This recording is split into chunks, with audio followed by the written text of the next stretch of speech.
छत्तु मंची उत्पादन कौशल संबंधी तालीम शिविर जगतसिंहपुर कृषि विज्ञान केन्द्र पक्षर यार परिसर में छत्तु मंची उत्पादन कौशल संबंधी 5 दिनिया तालीम कार्यक्रम सेप्टेम्बर मास 17 तारिख रु 21 तारिख पर्यंत अनुष्ठित हो जाइछि। एही तालीम कार्यक्रम में जिलार विभिन्न ब्लॉक 20 जन चाषी जोग देथिले।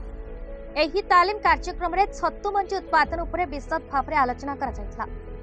मंची उत्पादन पई आवश्यक उपादान तथा ऑटोक्लेव, लमिनायर फ्लो, रंधन उपकरण, रासायनिक पदार्थ और अन्य आनुषंगिक पदार्थ पर ज्ञान प्रदान करने सह छत्तु मंची प्रस्तुत प्रणाली तथा मूल फिंपी प्रस्तुति, मूल फिंपी अधिक वंश विस्तार और छत्तु मंची प्रस्तुत उपर ज्ञान प्रदान करा जायथिला।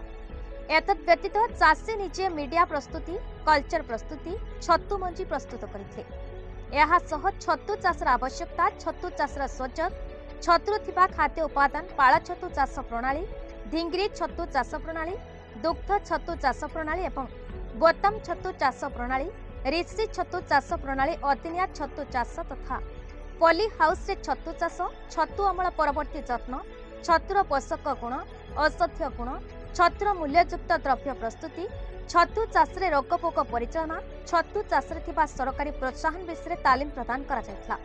कृषि विज्ञान केन्द्र वैज्ञानिक सस्मिता पुरोहित कार्यक्रमटी को परिचालना करथिले। अंतिम दिन कृषि विज्ञान केन्द्र वरिष्ठ वैज्ञानिक मुख्य मानकर सहयोग में चाषी मानक मानपत्र बंटन करथिले। केन्द्रर समस्त वैज्ञानिक यथा डॉक्टर देवाशीष पंडा, डॉक्टर प्रदीप्त माझी, डॉक्टर द्वारिका मोहन दास, श्रीमती सरिता दास और वैषयिक कर्मचारी विजयनी साहू, डॉक्टर विचिन्ना मैत्री राउत सहयोग करथिले।